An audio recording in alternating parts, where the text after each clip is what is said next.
What's up, y'all? It is your girl, Professor Cinephile, and I'm so happy to be back with you all. Let me just say, I love, love, love, love, love film. I love being able to talk about it with different audiences, and I'm really fortunate to be able to explore avenues for sharing my thoughts about film and television and things like that. This is still my home base though, and you all are rocking with me, and I really appreciate you for that. So I just wanted to kind of quickly say thank you. Hit the like button on this video. Be sure to subscribe if this is your first time visiting and listening to what I have to say about movies. Okay, so it is spooky season. It is October 2024. Spooky season is the entire month of October. What does that mean? We are counting down to Halloween.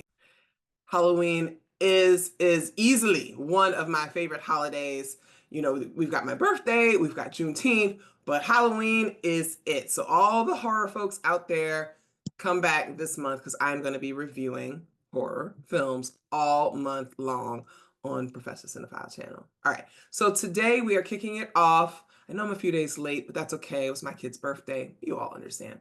We are kicking it off with Soulmates.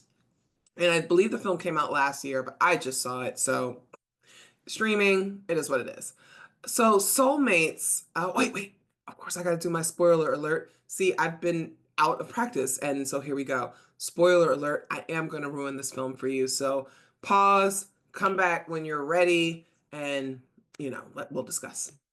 So Soulmates is definitely your typical kind of escape room situation. Very Saw. If you like Saw, if you like the escape room films, you'll probably enjoy this.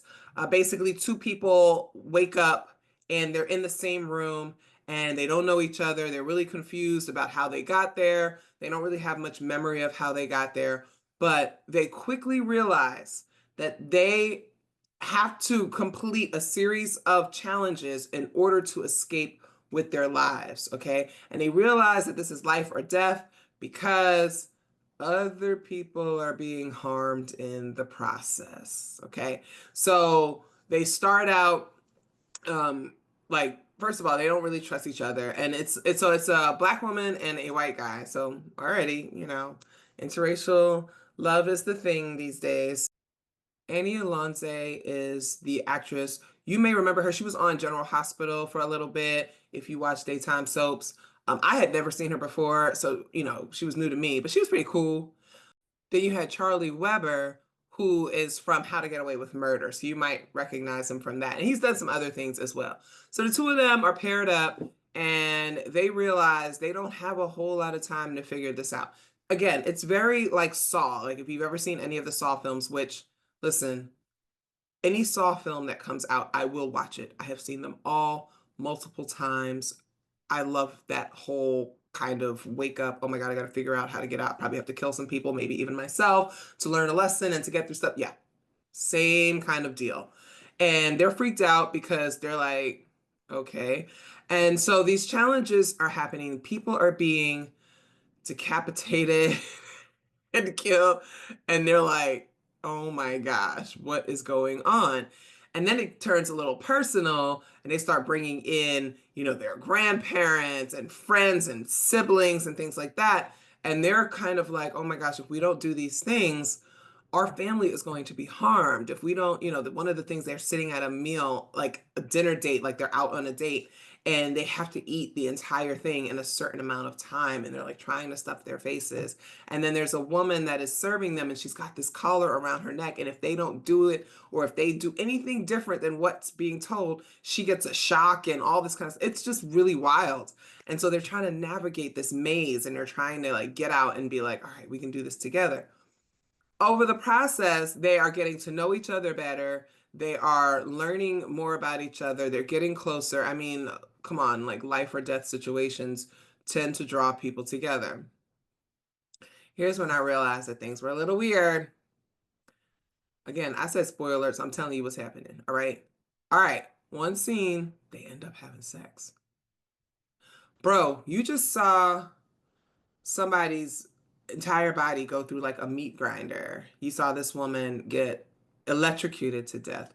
Your brother was shot. and y'all are having sex, I was like, ooh, something else must be going on here. Because it was kind of weird.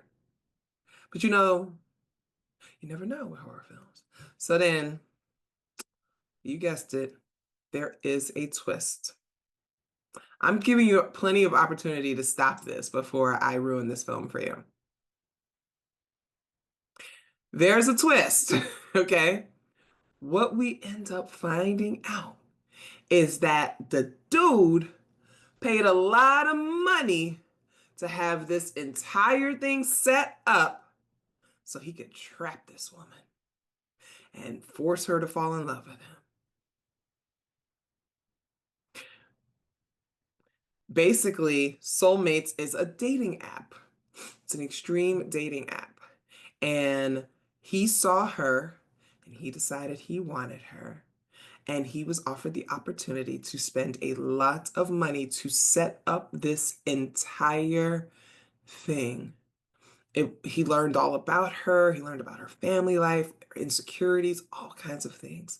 And they curated this entire escape room, Saw-like experience to force her to basically bond with him romantically over the trauma that they experienced together. Which, sidebar, that is not what trauma bonding is. And a lot of you, because of TikTok, are like using that incorrectly. And I, as a retired like mental health professional, I would like you all to stop. That's not what trauma bonding is.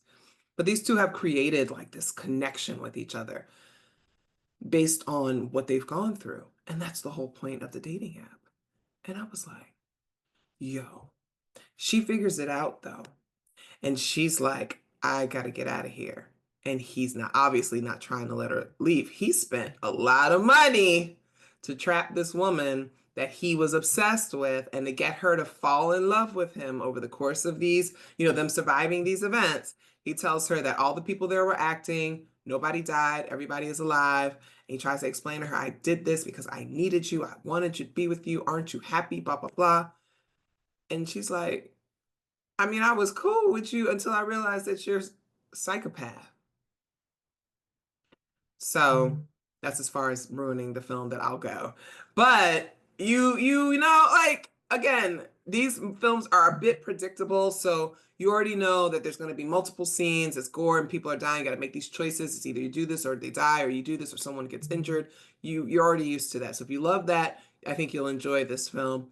Um, I thought it got kind of dark though. It kind of got dark and I wasn't mad at it. Like I didn't think that it was like the best film ever made or best horror film. It certainly wasn't the worst because I have seen some others like the remake of Salem's Lot, which is absolutely terrible. And you can read my review at anotherjaneprattthing.com because I just wrote that. But this was actually pretty decent. And I think it was cool to watch for spooky season. We've got 31 days that you could watch these films. So go ahead and watch it one night. And you'll enjoy it. I think you'll enjoy it. It's cheesy, but it's got some pretty good kills. So I think you'll love it. I'm gonna give it, let's go 3.5 hearts. We're going to go with 3.5 hearts. I think it's watchable. I think it's even enjoyable. I think it's predictable. I think it's a bit copycat of some of the other better films, but it does what it needs to do. And to see lesser known actors, and they kind of shine. I think they did a pretty good job. So enjoy. Very interested in what you think. Have you seen it? Leave me a comment. Again, be sure to subscribe and like the video, and I'll see y'all next time.